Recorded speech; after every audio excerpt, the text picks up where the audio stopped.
ನಮಸ್ಕಾರ ಸ್ನೇಹಿತರೆ, ನೀವು ನೋಡ್ತಾ ಇದ್ದೀರಾ ಪ್ರಿಮನು ಟಿವಿ ಕನ್ನಡ ಯೂಟ್ಯೂಬ್ ಚಾನೆಲ್. ನಾನು ಪ್ರಿಯಾಂಕಾ.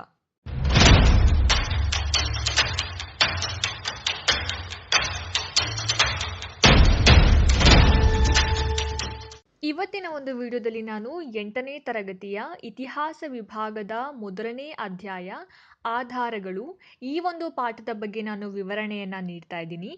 ಈ ಒಂದು ಅಧ್ಯಾಯದಲ್ಲಿ ನೀವು ಏನೆಲ್ಲ ಅಂಶಗಳನ್ನು ನೀವು ನೋಡ್ತೀರಾ ಅಂತ ಹೇಳಿದ್ರೆ, ಇತಿಹಾಸದ ಅಧ್ಯಯನಕ್ಕೆ ಏನೆಲ್ಲ ಆಧಾರಗಳು ಬೇಕು, ಹಾಗೆ ಬೇರೆ ಬೇರೆ ಆಧಾರಗಳ ಬಗ್ಗೆ ನೀವು ತಿಳ್ಕೊತಾ ಹೋಗ್ತೀರಾ. ಪ್ರಾಕ್ತನ ಆಧಾರ ಅಂತಂದ್ರೆ ಏನು, ಅದರ ಒಂದು ಇಂಪಾರ್ಟೆನ್ಸ್, ಪ್ರಾಮುಖ್ಯತೆ ಏನೇನು ಅನ್ನೋದು, ಹಾಗೆ ಅಲ್ಮಿಡಿ ಶಾಸನದ ಬಗ್ಗೆ ನಿಮಗೆ ಅರಿವನ್ನು ಮೂಡಿಸುವಂತಹ ಒಂದು ಪ್ರಯತ್ನ, ಹಾಗೆ ಮೌಖಿಕ ಆಧಾರಗಳು ಇತಿಹಾಸ ಅಧ್ಯಯನಕ್ಕೆ ಪೂರಕ, ಅದು ಹೇಗೆ ಅನ್ನೋದ್ರ ಬಗ್ಗೆ ನೀವು ತಿಳ್ಕೊತಾ ಹೋಗ್ತೀರಾ. ಇನ್ನು ನಾನು ಅವಾಗ್ಲಿಂದ ಆಧಾರಗಳು ಅಂತ ಹೇಳ್ತಾ ಬರ್ತಿದ್ದೀನಿ. ಆಧಾರಗಳು ಅಂತಂದ್ರೆ ಏನು?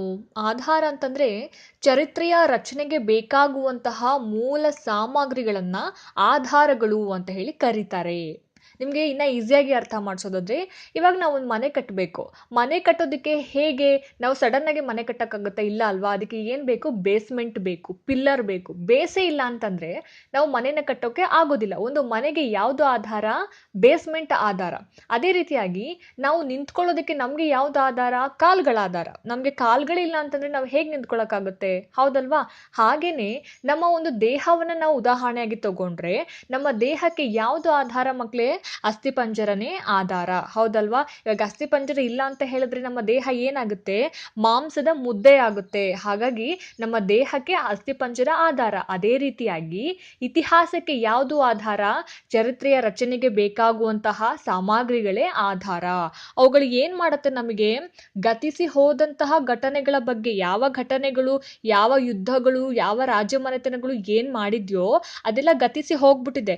ಇವಾಗ ಅದನ್ನ ನಮ್ಗೆ ಹೇಗೆ ನಾವು ಈ ರೀತಿ ಘಟನೆ ಘಟಿಸಿದೆ ಅನ್ನೋದು ನಮ್ಗೆ ಹೇಗ್ ಗೊತ್ತಾಗುತ್ತೆ? ಆಧಾರಗಳ ಮುಖಾಂತರ ಗೊತ್ತಾಗುತ್ತೆ. ಹೌದಲ್ವಾ? ಸೊ ಹಾಗಾಗಿ ಇತಿಹಾಸವನ್ನ ನಾವು ನೋಡೋದಾದ್ರೆ, ಇತಿಹಾಸವನ್ನ ನಾವು ತಿಳ್ಕೋಬೇಕು ಅನ್ನೋದಾದ್ರೆ ಏನ್ ಬೇಕು? ನಮ್ಗೆ ಆಧಾರಗಳು ಬೇಕಾಗುತ್ತೆ. ಇನ್ನು ಆಧಾರಗಳನ್ನ ನಾವು 2 ವಿಧಗಳಾಗಿ ವಿಂಗಡಣೆ ಮಾಡ್ಕೊಂಡಿದೀವಿ ಮಕ್ಳೇ. ಮೊದಲನೇದು ಸಾಹಿತ್ಯ ಆಧಾರ, ಹಾಗೆ ಪ್ರಾಕ್ತನ ಆಧಾರ ಎರಡನೇದು. ಇನ್ನು ಸಾಹಿತ್ಯ ಆಧಾರಗಳಲ್ಲಿ 2 ವಿಧಗಳನ್ನು ನಾವು ನೋಡ್ಬೋದಾಗಿದೆ ಮಕ್ಳೇ. ಮೊದಲನೇದು ದೇಶೀಯ ಸಾಹಿತ್ಯ, ಹಾಗೆ ಎರಡನೇದು ವಿದೇಶಿ ಸಾಹಿತ್ಯ. ಇನ್ನು ದೇಶೀಯ ಸಾಹಿತ್ಯ ಅಂದ್ರೆ ಏನು ಅನ್ನೋದನ್ನ ನೋಡೋದಾದ್ರೆ, ಭಾರತೀಯರಿಂದಲೇ ರಚನೆಯಾಗಿರುವ ಸಾಹಿತ್ಯವನ್ನ ದೇಶೀಯ ಸಾಹಿತ್ಯ ಅಂತ ಹೇಳಿ ಕರೀತಾರೆ ಅಂತಂದ್ರೆ ನಮ್ಮ ಭಾರತದ ಸಾಹಿತಿಗಳಾಗಿರ್ಬೋದು, ಭಾರತದ ವಿದ್ವಾಂಸರುಗಳಾಗಿರ್ಬೋದು, ಭಾರತದ ಕವಿಗಳಾಗಿರ್ಬೋದು, ಇವರೆಲ್ಲರೂ ರಚನೆ ಮಾಡಿರುವಂತಹ ಮಹಾಕಾವ್ಯಗಳು, ಗ್ರಂಥಗಳು, ಸಾಹಿತ್ಯಗಳು ಏನೇನಿದೆಯಲ್ವಾ, ಅದನ್ನ ಏನಂತ ಕರೀತಾರೆ? ದೇಶೀಯ ಸಾಹಿತ್ಯ ಅಂತ ಹೇಳಿ ಕರೀತಾರೆ. ಮೇನ್ ಆಗಿ ನಮ್ಮ ಭಾರತದ ವಿದ್ವಾಂಸರುಗಳ ರಚನೆ ಮಾಡಿರಬೇಕು. ಇದನ್ನ ಏನಂತ ಹೇಳ್ತೀವಿ? ದೇಶೀಯ ಸಾಹಿತ್ಯ. ಅದಕ್ಕೆ ಉದಾಹರಣೆಗಳನ್ನ ನಾವು ಯಾವ್ಯಾವ್ದನ್ನ ಕೊಡ್ಬೋದು ಅಂತ ಹೇಳಿದ್ರೆ, ವಿಶಾಖದತ್ತ ರಚನೆ ಮಾಡಿರುವಂತಹ ಮುದ್ರಾರಾಕ್ಷಸ ಕೃತಿ ಆಗಿರ್ಬೋದು, ಕಲ್ಹಣ ಬರೆದಿರುವಂತಹ ರಾಜತರಂಗಿಣಿ, ಅಶ್ವಘೋಷನ ಬುದ್ಧಚರಿತ, ಕೌಟಿಲ್ಯ ಬರೆದಿರುವಂತಹ ಅರ್ಥಶಾಸ್ತ್ರ ಕೃತಿ, ಹಾಗೆ ಬೌದ್ಧ ಸಾಹಿತ್ಯಗಳಾದ ತ್ರಿಪಿಟಕಗಳು, ಅಮೋಘವರ್ಷನ ಆಸ್ಥಾನದಲ್ಲಿ ಇದ್ದಂತಹ ಶ್ರೀವಿಜಯ ಎಂಬ ಕವಿ ಬರೆದಿರುವಂತಹ ಕವಿರಾಜ ಮಾರ್ಗ, ಇವುಗಳೆಲ್ಲವನ್ನ ನಾವು ಉದಾಹರಣೆಗಳಾಗಿ ಕೊಡ್ಬೋದು. ಯಾವುದಕ್ಕೆ? ದೇಶೀಯ ಸಾಹಿತ್ಯಗಳಿಗೆ. ವಿದೇಶಿ ಸಾಹಿತ್ಯ ಅಂತ ಹೇಳಿದ್ರೆ, ಬೇರೆ ದೇಶದ ಬರಹಗಾರರಾಗಿರ್ಬೋದು, ಪ್ರವಾಸಿಗರು, ಟೂರಿಸ್ಟ್, ವಿದ್ವಾಂಸರು ರಚನೆ ಮಾಡಿರುವಂತಹ ಗ್ರಂಥಗಳು, ಸಾಹಿತ್ಯಗಳಿಗೆ ವಿದೇಶಿ ಸಾಹಿತ್ಯ ಅಂತ ಹೇಳಿ ಕರಿತೀವಿ. ಅಂದ್ರೆ ನಮ್ಮ ಭಾರತ ದೇಶವನ್ನ ಹೊರತುಪಡಿಸಿ ಮಿಕ್ಕೆಲ್ಲಾ ದೇಶಗಳನ್ನ ನಾವೇನಂತ ಹೇಳ್ತೀವಿ? ವಿದೇಶ ಅಥವಾ ಪರದೇಶ ಅಂತ ಹೇಳಿ ಕರಿತೀವಿ. ಹೌದಲ್ವಾ? ಸೊ ಅಂತಹ ಪ್ರವಾಸಿಗರು, ವಿದ್ವಾಂಸರು ರಚಿಸಿರುವಂತಹ ಗ್ರಂಥಗಳಾಗಿರ್ಬೋದು, ಸಾಹಿತ್ಯಗಳಾಗಿರ್ಬೋದು, ಮಹಾಕಾವ್ಯ ಆಗಿರ್ಬೋದು, ಇದೆಲ್ಲವೂ ಸಹ ಏನಾಗಿದೆ? ವಿದೇಶಿ ಸಾಹಿತ್ಯ ಆಧಾರ ಅಂತ ಹೇಳಿ ನಾವು ಕರಿತೀವಿ. ಇನ್ನು ಅದಕ್ಕೆ ಉದಾಹರಣೆನ ನಾವು ನೋಡೋದಾದ್ರೆ, ಯಾವೆಲ್ಲ ವಿದೇಶಿ ಬರಹಗಾರರು ಏನೆಲ್ಲ ಆಧಾರಗಳನ್ನ ರಚನೆ ಮಾಡಿದ್ದಾರೆ ಅನ್ನೋದನ್ನ ನಾವು ನೋಡೋದಾದ್ರೆ, ಮೆಗಾಸ್ತನೀಸ್ ಅನ್ನುವಂತಹ ಒಬ್ಬ ಬರಹಗಾರ ಅಥವಾ ವಿದ್ವಾಂಸ ಇಂಡಿಕಾ ಅನ್ನುವಂತಹ ಒಂದು ಕೃತಿಯನ್ನ ರಚನೆ ಮಾಡಿರುವಂಥದ್ದು. ಇನ್ನು ಹುಯನ್ ಸಾಂಗ್ ಅವನು ಸಿಯುಕಿ ಅನ್ನುವಂತಹ ಒಂದು ಗ್ರಂಥವನ್ನ ರಚನೆ ಮಾಡಿದ್ದಾನೆ. ಪಾಹಿಯಾನನ ಗೋಕೋಕಿ, ಸಿಲೋನಿನ ದೀಪವಂಶ ಮತ್ತೆ ಮಹಾವಂಶ ಕೃತಿಗಳು, ಇನ್ನು ವಿಜಯನಗರ ರಾಜ್ಯಕ್ಕೆ ಬಂದು ಹೋಗಿರುವಂತಹ ಫರ್ನಿಯೋ ನ್ಯೂನೀಸ್, ಹಾಗೆ ಬಾರ್ಬೋಸಾ, ನಿಕೋಲೋ ಕೋಂಟಿ, ಇವರು ಎಲ್ಲರೂ ಸಹ ಅವ್ರದೇ ಆಗಿರುವಂತಹ ಕೃತಿಗಳನ್ನ ರಚನೆ ಮಾಡಿರೋದನ್ನ ನಾವು ಉದಾಹರಣೆಯಾಗಿ ಕೊಡ್ಬೋದು. ಯಾವುದಕ್ಕೆ? ವಿದೇಶಿ ಬರಹಗಳಿಗೆ.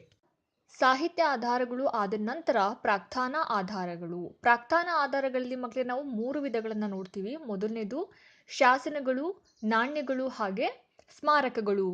ಹಾಗಾದ್ರೆ ಪ್ರಾಕ್ತನ ಆಧಾರ ಅಂತಂದ್ರೆ ಏನು ಅನ್ನೋದನ್ನ ನಾವು ಮೊದಲು ತಿಳ್ಕೊಬೇಕಾಗತ್ತೆ. ಪ್ರಾಕ್ತನ ಆಧಾರ ಅಂತ ಹೇಳಿದ್ರೆ ಸಂಶೋಧನೆ ಮತ್ತೆ ಉತ್ಖನನಗಳಿಂದ ದೊರೆತಿರ್ತಕ್ಕಂತಹ ಶಾಸನಗಳಾಗಿರ್ಬೋದು, ನಾಣ್ಯಗಳಾಗಿರ್ಬೋದು.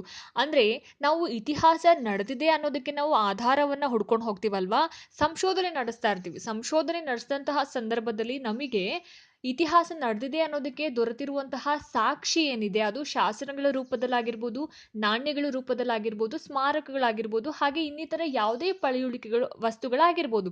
ಇದನ್ನ ನಾವೇನಂತ ಹೇಳ್ತೀವಿ, ಪ್ರಾಕ್ತನ ಆಧಾರ ಅಂತ ಹೇಳಿ ಕರಿತೀವಿ. ಇನ್ನು ಪ್ರಾಕ್ತನ ಆಧಾರದ ವಿಧಗಳು ಅಂತ ನಾನು ಅವಾಗ್ಲೇ ಏನ್ ಹೇಳ್ದೆ ಅಲ್ವಾ, ಶಾಸನಗಳು, ನಾಣ್ಯ ಮತ್ತೆ ಸ್ಮಾರಕಗಳು. ಅದನ್ನ ನಾವು ಅಧ್ಯಯನವನ್ನ ಮಾಡೋದಾದ್ರೆ ಯಾವೆಲ್ಲ ರೀತಿಯ ಶಾಸನಗಳು ನಮ್ಮಲ್ಲಿ ಸಿಕ್ಕಿವೆ, ಯಾವೆಲ್ಲ ರೀತಿಯ ಸ್ಮಾರಕಗಳು, ನಾಣ್ಯಗಳು ಹೇಗಿತ್ತು ಅನ್ನೋದನ್ನ ನಾವು ನೋಡೋದಾದ್ರೆ, ಶಾಸನಗಳು ಆಯಾ ಕಾಲಮಾನದ ಜೀವಂತ ಮಾಹಿತಿಗಳು. ಅಂದ್ರೆ ಯಾವ ಕಾಲಘಟ್ಟದಲ್ಲಿ ಏನು ನಡೆದಿದೆಯೋ ಅದನ್ನ ಶಾಸನ ರೂಪದಲ್ಲಿ ಬರೆದಿಡ್ತಾ ಇದ್ರು ಅನ್ನೋಂಥದ್ದು. ಅವರ ಒಂದು ಧರ್ಮ ಆಗಿರ್ಬೋದು, ಸಂಸ್ಕೃತಿ ಆಗಿರ್ಬೋದು, ಆರ್ಥಿಕ ಜೀವನ ಆಗಿರ್ಬೋದು, ಸಾಮಾಜಿಕ ಜೀವನ, ಅವರ ಒಂದು ಆಡಳಿತ ಹೇಗಿತ್ತು, ಹೀಗೆ ಹಲವಾರು ಅಂಶಗಳ ಬಗ್ಗೆ ಮಾಹಿತಿಯನ್ನ ಒದಗಿಸುತ್ತೆ ಈ ಒಂದು ಶಾಸನ. ಹಾಗೇನೆ ನಮ್ಮ ದೇಶದಲ್ಲಿ ದೊರೆತಿರುವಂತಹ ಅತ್ಯಂತ ಪ್ರಾಚೀನ ಶಾಸನ ಯಾವುದು ಅಂತ ಹೇಳಿದ್ರೆ ಮೌರ್ಯ ಚಕ್ರವರ್ತಿ ಅಶೋಕ ಇದನ್ನಲ್ವಾ, ಅವನು ಹೊರಡಿಸಿರುವಂತಹ ಶಾಸನ. ಇನ್ನು ಇವನು ಹೆಚ್ಚಾಗಿ ಶಾಸನಗಳನ್ನ ಕಲ್ಲಿನ ಕಂಬಗಳ ಮೇಲೆ ಕೆತ್ತಿಸ್ತಾ ಇದ್ದ, ಹಾಗೆ ಕಲ್ಲು ಹಾಸಿನ ಮೇಲೆ ಕೆತ್ತಿಸ್ತಾ ಇದ್ದ ಅನ್ನುವಂಥದ್ದು. ಇವನ ಒಂದು ಶಾಸನಗಳು ಭಾರತದ ಬೇರೆ ಬೇರೆ ಕಡೆಗಳಲ್ಲಿ ದೊರೆತಿರತಕ್ಕಂಥದ್ದು. ಹಾಗೇನೆ ಇವನ ಒಂದು ಶಾಸನ ಬ್ರಾಹ್ಮಿ ಲಿಪಿ ಹಾಗೆ ಪ್ರಾಕೃತ ಭಾಷೆಗಳಲ್ಲೂ ಕೂಡ ಇದೆ ಅನ್ನುವಂಥದ್ದು. ಅಷ್ಟಲ್ದೇನೆ ಗ್ರೀಕ್ ಭಾಷೆ ಆಗಿರ್ಬೋದು, ಅರಾಮಿಕ್ ಭಾಷೆ, ಖರೋಷ್ಠಿ ಲಿಪಿಗಳಲ್ಲಿನೂ ಸಹ ಇವನ ಒಂದು ಶಾಸನ ದೊರೆತಿದೆ ಅನ್ನೋದು. ಅಶೋಕನ ಶಾಸನಗಳು ನಮ್ಮ ಕರ್ನಾಟಕ ರಾಜ್ಯದ ಮಸ್ಕಿ ಹಾಗೆ ಬ್ರಹ್ಮಗಿರಿಗಳಲ್ಲಿಯೂ ಕೂಡ ಲಭ್ಯ ಆಗಿದೆ ಅನ್ನುವಂಥ ಒಂದು ಮಾಹಿತಿ ಕೂಡ ನಮಗೆ ಸಿಕ್ಕಿರೋವಂಥದ್ದು. ಅಷ್ಟಲ್ದೇನೆ ಕನ್ನಡ ಭಾಷೆಯಲ್ಲಿ ದೊರೆತಿರುವಂತಹ ಮೊಟ್ಟ ಮೊದಲ ಶಾಸನ ಯಾವುದು? ಹೌದು, ಹಲ್ಮಿಡಿ ಶಾಸನ. ಈ ಹಲ್ಮಿಡಿ ಶಾಸನ ಯಾರ ಒಂದು ಆಡಳಿತದ ಅವಧಿಯಲ್ಲಿ ರಚನೆಯಾಗಿತ್ತು ಅಂತ ಹೇಳಿದ್ರೆ ಕದಂಬ ಮನೆತನಕ್ಕೆ ಸೇರಿದಂತಹ ಕಾಕುತ್ಸ ವರ್ಮ ಇವನ ಒಂದು ಆಡಳಿತದ ಅವಧಿಯಲ್ಲಿ ಈ ಒಂದು ಹಲ್ಮಿಡಿ ಶಾಸನ ರಚನೆಯಾಗಿರ್ತಕ್ಕಂಥದ್ದು ಮಕ್ಕಳೇ. ಇನ್ನು ನಾಣ್ಯಗಳ ಅಧ್ಯಯನ. ನಾಣ್ಯಗಳ ಅಧ್ಯಯನ ಅಂತ ಹೇಳಿದ್ರೆ ಏನು? ನಾಣ್ಯಗಳ ಸ್ವರೂಪ ಆಗಿರ್ಬೋದು, ಅದರ ವಿಕಾಸ ಹಾಗೆ ಬೆಳವಣಿಗೆಯ ಬಗ್ಗೆ ತಿಳಿಸ್ಕೊಡುವಂತಹ ಒಂದು ಅಧ್ಯಯನವನ್ನ ನಾಣ್ಯಗಳ ಅಧ್ಯಯನ ಅಂತ ಹೇಳಿ ಕರಿತೀವಿ. ಇನ್ನ ಈಸಿಯಾಗಿ ನಿಮ್ಗೆ ಅರ್ಥ ಮಾಡಿಸ್ಬೇಕು ಅಂತ ಹೇಳಿದ್ರೆ ನಾವೆಲ್ಲ ಚಿಕ್ಕ ವಯಸ್ಸಲ್ಲಿ ಇರ್ಬೇಕಾದ್ರೆ 25 ಪೈಸಾ 50 ಪೈಸಾಗಳನ್ನ ಬಳಕೆ ಮಾಡ್ತಾ ಇದ್ವಿ. ಆದ್ರೆ ಆ 25 ಪೈಸಾ 50 ಪೈಸಾ ಇವಾಗ ಚಾಲ್ತಿಯಲ್ಲಿ ಇಲ್ಲ ಅಲ್ವಾ. ನಾಣ್ಯಗಳ ಒಂದು ಸ್ವರೂಪ ಆಗಿರ್ಬೋದು, ಅದರ ವಿಕಾಸ, ಡೆವಲಪ್ಮೆಂಟ್ ಎಲ್ಲವೂ ಏನಾಗ್ತಾ ಇದೆ, ಬದಲಾಗ್ತಾ ಇದೆ. ಸೊ ಹಾಗೇನೆ ಹಿಂದಿನ ಕಾಲದಲ್ಲಿ ಇದ್ದಂತಹ ಕೆಲವೊಂದು ನಾಣ್ಯಗಳು ಈಗ ಚಾಲ್ತಿಯಲ್ಲಿ ಇಲ್ಲ, ಚಲಾವಣೆಗೆ ಇಲ್ಲ. ಸೊ ಈ ಒಂದು ನಾಣ್ಯಗಳ ಅಧ್ಯಯನ ನಮಗೆ ಇತಿಹಾಸವನ್ನ ಅಧ್ಯಯನ ಮಾಡೋದಕ್ಕೆ ಸಹಾಯ ಮಾಡುತ್ತೆ, ಅವುಗಳನ್ನ ತಿಳ್ಕೊಳ್ಳೋದಕ್ಕೆ ನಮಗೆ ಸಹಾಯ ಮಾಡುತ್ತೆ ಅಂತ.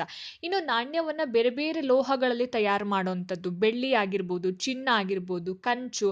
ಸೊ ಈ ತರ ಬೇರೆ ಬೇರೆ ಲೋಹಗಳನ್ನ ಬಳಸ್ಕೊಂಡು ನಾವೇನ್ ಮಾಡ್ತೀವಿ, ನಾಣ್ಯವನ್ನ ತಯಾರು ಮಾಡ್ತೀವಿ ಅಂತಕ್ಕಂಥದ್ದು. ಇನ್ನು ನಾಣ್ಯಗಳು ಚರಿತ್ರೆಯನ್ನ ರಚಿಸೋದ್ರಲ್ಲಿ ಬಹುಮುಖ್ಯ ಪಾತ್ರವನ್ನ ವಹಿಸುತ್ತೆ ಅಂತ ಹೇಳ್ತಾರೆ. ಹೇಗೆ ಅಂತ ಹೇಳಿದ್ರೆ ನಾಣ್ಯಗಳನ್ನ ನಾವು ಅಧ್ಯಯನ ಮಾಡೋದ್ರಿಂದ ಮಕ್ಕಳೇ ಅದರ ಕಾಲಮಾನವನ್ನ ನಾವು ಕಂಡು ಹಿಡಿಬಹುದು. ಅಂದ್ರೆ ಯಾವ ರಾಜನ ಕಾಲದಲ್ಲಿ ಇದು ಜಾರಿಗೆ ಬಂತು ಅನ್ನುವಂಥದ್ದು, ಹಾಗೆ ಆಗಿನ ಕಾಲದಲ್ಲಿ ಇದ್ದಂತಹ ಧರ್ಮ, ಅಲ್ಲಿ ಸಂಸ್ಕೃತಿ ಹೇಗಿತ್ತು, ಅವರ ಆಡಳಿತ ಹೇಗಿತ್ತು, ಸಾಮಾಜಿಕವಾಗಿ ಜೀವನವನ್ನ ಹೇಗೆ ನಡೆಸ್ತಾ ಇದ್ರು, ಅದೇ ಅಲ್ಲದೆ ಆರ್ಥಿಕ ಪರಿಸ್ಥಿತಿಯ ಬಗ್ಗೆ ನಾವು ತಿಳ್ಕೊಂತ ಹೋಗ್ಬೋದು. ಅಂದ್ರೆ ಪ್ರತಿಯೊಬ್ಬ ರಾಜರು ಕೂಡ ಅವರ ಒಂದು ಆಳ್ವಿಕೆಯ ಅವಧಿಯಲ್ಲಿ ಅವ್ರದೇ ಆಗಿರುವಂತಹ ಕೆಲವೊಂದು ನಾಣ್ಯಗಳನ್ನ ಅವ್ರು ಏನ್ ಮಾಡ್ತಾ ಇದ್ರು, ಚಲಾವಣೆಗೆ ತರ್ತಾ ಇದ್ರು. ಹಾಗಾಗಿ ನಾಣ್ಯಗಳನ್ನ ಕೂಡ ನಾವು ಅಧ್ಯಯನ ಮಾಡೋದ್ರಿಂದ ಇತಿಹಾಸವನ್ನ ನಾವು ತಿಳ್ಕೊಬಹುದು ಅಂತ ಹೇಳ್ತಾ ಇದ್ದಾರೆ. ಇನ್ನು ಸ್ಮಾರಕಗಳು ಹಾಗೆ ಅವಶೇಷಗಳ ಅಧ್ಯಯನ ಅನ್ನೋದನ್ನ ನೋಡೋದಾದ್ರೆ ಕಾಲ ಬದಲಾಗ್ತಾ ಇದ್ದ ಹಾಗೆ ಮನುಷ್ಯನ ಸಾಧನೆ ಅಂತಕ್ಕಂಥದ್ದು ಏನಿದೆ ಕೆಲವೊಂದು ಭೌತಿಕ ವಸ್ತುಗಳಲ್ಲಿ ವ್ಯಕ್ತ ಆಗಿದೆ ಅನ್ನೋಂಥದ್ದು. ಅಂದ್ರೆ ಮುಂಚೆ ಎಲ್ಲ ಏನಿತ್ತು, ಅರಮನೆಗಳು, ಕೋಟೆಗಳು, ಬಸದಿಗಳು ಇಂಥವುಗಳನ್ನ ನಿರ್ಮಾಣ ಮಾಡ್ತಾ ಇದ್ರು. ಇವಾಗೆಲ್ಲ ಏನಾಗಿದೆ, ಕಂಪ್ಲೀಟ್ ಆಗಿ ಮಾಡರ್ನೈಸ್ ಆಗಿರೋ ಅಂಥದ್ದು, ಹೌದಲ್ವಾ. ಸೊ ಪ್ರಾಚೀನ ಭಾರತದ ಕೆಲವೊಂದು ಕೋಟೆ, ಅರಮನೆ, ಸ್ಮಾರಕ, ಬಸದಿಗಳು ಏನಿದಾವೋ ಅವೆಲ್ಲವೂ ಸಹ ಏನು ನಾಗರಿಕತೆ, ತಂತ್ರಜ್ಞಾನ ಮತ್ತೆ ಸಾಮಾಜಿಕ ಜೀವನ ಹೇಗಿತ್ತು, ಆರ್ಥಿಕ ಸ್ಥಿತಿಯನ್ನ ತಿಳ್ಕೊಳ್ಳೋದಕ್ಕೆ ನಮ್ಗೆ ಸಹಾಯ ಆಗುತ್ತೆ ಅಂತ. ಇನ್ನು ಕೆಲವೊಂದು ರಾಜರುಗಳ ಸಾಧನೆಯನ್ನು ಪ್ರತಿಬಿಂಬಿಸುತ್ತೆ. ಯಾವ ರಾಜ ಅವನ ಕಾಲದಲ್ಲಿ ಯಾವ ಕಟ್ಟಡಗಳನ್ನು ಅಥವಾ ಯಾವ ಸ್ತೂಪಗಳನ್ನು ನಿರ್ಮಾಣ ಮಾಡ್ದ ಅನ್ನುವಂಥದ್ದನ್ನು ತಿಳ್ಕೊಳ್ಳೋದಕ್ಕೆ ನಮಗೆ ಸಹಾಯ ಆಗುತ್ತೆ ಅನ್ನೋವಂಥದ್ದು. ಹಾಗೆಯೇ ಅಶೋಕನ ಸ್ತಂಭಗಳಾಗಿರ್ಬೋದು, ಅಜಂತ ಎಲ್ಲೋರ ಆಗಿರ್ಬೋದು, ಎಲಿಫೆಂಟಾ ಗುಹೆಗಳ ಶಿಲ್ಪಗಳು, ನಮ್ಮ ಕರ್ನಾಟಕದಲ್ಲಿ ಇರುವಂತಹ ಬಾದಾಮಿ, ಐಹೊಳೆ, ಪಟ್ಟದಕಲ್ಲು ಇದೆಲ್ಲವೂ ಕೂಡ ಭಾರತದ ಭವ್ಯ ಪರಂಪರೆಯ ಕುರುಹುಗಳಾಗಿವೆ. ಅಂದರೆ ನಮ್ಮ ಕರ್ನಾಟಕ ಎಷ್ಟೆಲ್ಲ ಒಳ್ಳೊಳ್ಳೆ ಸ್ಮಾರಕಗಳನ್ನು ಒಳಗೊಂಡಿತ್ತು ಅನ್ನೋಂಥದ್ದು. ಇನ್ನು ಭಾರತದ ವಾಸ್ತುಶಿಲ್ಪ ಏನಿದೆ ಅದು ಅತ್ಯಂತ ವಿಶಿಷ್ಟವಾಗಿರ್ತಕ್ಕಂಥದ್ದು ಮಕ್ಕಳೇ. ಭಾರತದ ಉದ್ದಗಲಕ್ಕೂ ಚಾಚಿಕೊಂಡಿರುವಂತಹ ಸ್ತೂಪಗಳು ಅಂದರೆ ನೀವು ಭಾರತದ ಯಾವ ಕಡೆ ಹೋದರೂ ಕೂಡ ಕೆಲವೊಂದು ಸ್ತೂಪಗಳಾಗಿರ್ಬೋದು, ಬಸದಿಗಳು, ಸಾವಿರಾರು ದೇವಸ್ಥಾನಗಳು ಇದೆಲ್ಲವೂ ಕೂಡ ಮೂಡಿ ಬಂದಿರುವಂತಹ ಒಂದು ಭವ್ಯವಾದ ಸ್ಮಾರಕ. ಇವುಗಳನ್ನು ಅಧ್ಯಯನ ಮಾಡೋದ್ರಿಂದ ನಮಗೆ ಏನು ಸಿಗತ್ತೆ, ಆ ಒಂದು ಕಾಲದಲ್ಲಿ ಇದ್ದಂತಹ ಧಾರ್ಮಿಕ ಸ್ಥಿತಿ ಆಗಿರ್ಬೋದು, ರಾಜಕೀಯ ಪರಿಸ್ಥಿತಿ, ಸಾಮಾಜಿಕ ಜೀವನ, ಆಗಿನ ಕಾಲದಲ್ಲಿ ಜನರು ಯಾವ ರೀತಿಯಾದಂತಹ ಜೀವನವನ್ನು ನಡೆಸ್ತಾ ಇದ್ರು, ಅವರ ಆರ್ಥಿಕ ಸ್ಥಿತಿ ಹೇಗಿತ್ತು, ಇದೆಲ್ಲವನ್ನ ಸಹ ನಮಗೆ ಪರೋಕ್ಷವಾಗಿ ತಿಳ್ಕೊಳ್ಳೋದಕ್ಕೆ ಸಹಾಯ ಆಗುತ್ತೆ. ಅಂದ್ರೆ ಸ್ಮಾರಕಗಳನ್ನ ಅಧ್ಯಯನ ಮಾಡೋದ್ರಿಂದ ನಮ್ಗೆ ಇಷ್ಟೆಲ್ಲ ಅನುಕೂಲಗಳು ಸಿಗುತ್ತೆ. ಇದರಿಂದ ಕೂಡ ನಾವು ಏನ್ ಮಾಡ್ಬೋದು, ಇತಿಹಾಸವನ್ನ ತಿಳ್ಕೋಬಹುದು ಅನ್ನುವಂಥದ್ದು. ಇನ್ನು ಮೌಖಿಕ ಆಧಾರಗಳು. ನಮ್ಮ ಭಾರತದಲ್ಲಿ ಹಲವಾರು ಪರಂಪರೆಗಳಿರೋದನ್ನ ನಾವು ನೋಡ್ಬೋದು ಮಕ್ಕಳೇ. ಅವುಗಳೆಲ್ಲವನ್ನ ಸಹ ಅರ್ಥ ಮಾಡಿಕೊಳ್ಳೋದಕ್ಕೆ ಕೆಲವೊಂದು ಮೌಖಿಕ ಆಕಾರಗಳು ಅಥವಾ ಆಧಾರಗಳನ್ನು ನಾವು ಬಳಸ್ತಾ ಇದ್ವಿ. ಅನಾದಿ ಕಾಲದಿಂದ ಅಂದರೆ ತುಂಬಾ ಹಳೇ ಕಾಲದಿಂದಲೂ ಕೂಡ ಮನುಷ್ಯ ತನಗೆ ಆಗಿರುವಂತಹ ಕೆಲವೊಂದು ಅನುಭವಗಳನ್ನ ಅಥವಾ ನೆನಪುಗಳನ್ನ ಏನ್ ಮಾಡ್ತಾ ಇದ್ದ, ಹಾಡುಗಳ ರೂಪದಲ್ಲಿ, ಕಾವ್ಯ ಹಾಗೆ ಲಾವಣಿ. ಲಾವಣಿ ಅಂತ ಹೇಳಿದ್ರೆ ಜಾನಪದ ಹಾಡುಗಳ ಮುಖಾಂತರ ಮೌಖಿಕವಾಗಿ ಒಂದು ತಲೆಮಾರಿನಿಂದ ಇನ್ನೊಂದು ತಲೆಮಾರಿಗೆ ಅದನ್ನ ಏನ್ ಮಾಡ್ತಿದ್ದ, ಉಳಿಸ್ಕೊಂಡು ಬರ್ತಾ ಇದ್ದ ಅಂತಕ್ಕಂಥದ್ದು. ಇನ್ನು ಈ ಒಂದು ಲಿಖಿತ ಪರಂಪರೆ ಅಂತಂದ್ರೆ ಬರೆದಿಡುವಂತಹ ಒಂದು ಪರಂಪರೆ ಆರಂಭ ಆಗೋದಕ್ಕಿಂತ ಮುಂಚೆ ಇದ್ದಂತಹ ಸಂಪ್ರದಾಯ ಯಾವುದು, ಈ ಮೌಖಿಕ ಆಧಾರಗಳು ಅನ್ನುವಂಥದ್ದು. ಇನ್ನು ವೇದಗಳು ಲಿಖಿತ ಸ್ವರೂಪವನ್ನ ಪಡ್ಕೊಳ್ಳೋದಕ್ಕಿಂತ ಮುಂಚೆ ಈ ಹಲವಾರು ವೇದಗಳಿದೆ ಅಲ್ವಾ, ಋಗ್ವೇದ, ಯಜುರ್ವೇದ, ಸಾಮವೇದ, ಅಥರ್ವಣ ವೇದ, ಈ ಎಲ್ಲಾ ವೇದಗಳು ಏನು ಲಿಖಿತ ರೂಪದಲ್ಲಿದೆ ಅದೆಲ್ಲವನ್ನ ಸಹ ಏನ್ ಮಾಡಿದ್ದಾರೆ, ಬರ್ದಿಟ್ಟಿದ್ದಾರೆ.